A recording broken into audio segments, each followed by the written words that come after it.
আসসালামু আলাইকুম। ঘাসফড়িংয়ের 7 নম্বর ক্লাসে আপনাদের সবাইকে স্বাগতম। আজকে আলোচনা করব পুঞ্জাক্ষী এবং ঘাসফড়িংয়ের দর্শন কৌশল নিয়ে। পুঞ্জাক্ষী হলো দুইটি থাকে। পুঞ্জাক্ষী হলো উন্নত যে চোখ। পুঞ্জাক্ষীর মধ্যে 2000 ওমাটিডিয়াম থাকে। ওমাটিডিয়াম হলো পুঞ্জাক্ষীর একক। আর ঘাসফড়িংয়ের এছাড়া আরও 3টা রেটিনা থাকে, যেটাকে সরলাক্ষী বা ওসেলাস বা ওসেলি বলে। এটুকু টপিক এমসিকিউর জন্য খুবই গুরুত্বপূর্ণ। আলো প্রবেশ করে কর্নিয়া দিয়ে। ক্রিস্টালাইন কোণ আলোর প্রতিসরণ নিয়ন্ত্রণ করে। র্যাবডোম প্রতিসরিত আলো গ্রহণের কাজ করে। কর্নিয়াজেন কোষের কাজ হলো কর্নিয়া তৈরি করা। এদের থেকে নিঃসৃত পদার্থ দিয়ে কর্নিয়া তৈরি হয়। ক্রিস্টালাইন কোণ কোষের নিঃসরণে ক্রিস্টালাইন কোণ তৈরি হয়। রেটিনুলার কোষ থেকে তৈরি হয় র্যাবডোম। কর্নিয়া, র্যাবডোম এরা কিন্তু কোনো কোষ না, কর্নিয়া কোনো কোষ না। এটা হচ্ছে কর্নিয়াজেন কোষ থেকে তৈরি হয় কর্নিয়া, কিন্তু কর্নিয়া নিজে কোনো কোষ না। আবার একইভাবে র্যাবডোম তৈরি হয়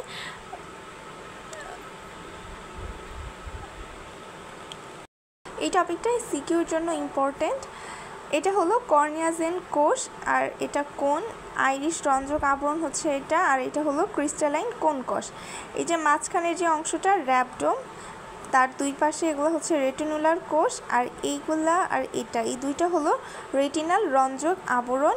নিচেরটা হলো ভিত্তিপর্দা, আর এগুলো হলো স্নায়ুতন্ত্র। দর্শন কৌশল। ঘাসফড়িংয়ের দর্শন কৌশল দুইটা প্রক্রিয়াতে হয়।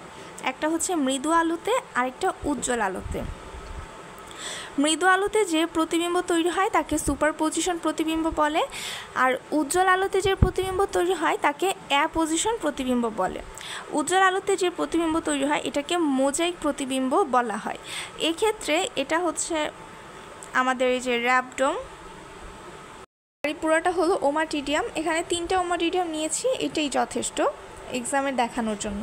তো এটা একটা 3টা বস্তু আছে। এই বস্তু থেকে যখন আলো পড়বে, আলোটা যখন সোজাসুজি পড়বে র্যাবডোমে, তখন এই আলোটা সে গ্রহণ করবে। এরপর যখন আলোটা এভাবে আসবে, তখনই আলোটা পড়বে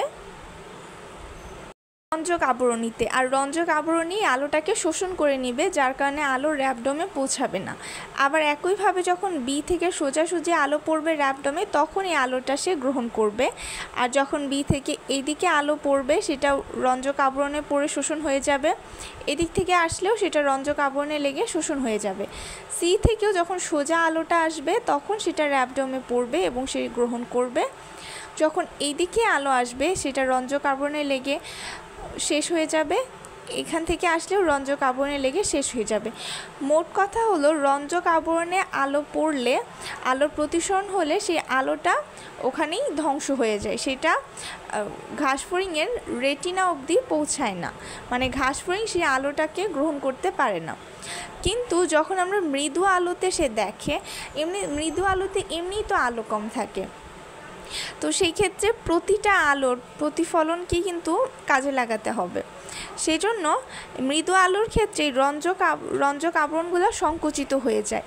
মৃদু আলোতে রঞ্জক আবরণই সংকুচিত হয়ে যায়, যার ফলে যেখান থেকে আলো আসুক না কেন সেটা র্যাবডোমের গিয়ে লাগে, ফলে মৃদু আলোতে সে অনেক ভালো করে দেখতে পায়।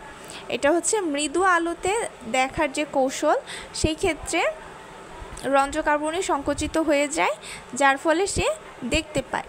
আর উজ্জ্বল আলোর ক্ষেত্রে রঞ্জক আবরণীটা বেশি থাকে, যার কারণে সকল আলো সে গ্রহণ করতে পারে না। মৃদু আলোতে যে দেখার কৌশল, এটাকে কিন্তু সুপারপজিশনও বলা হয়।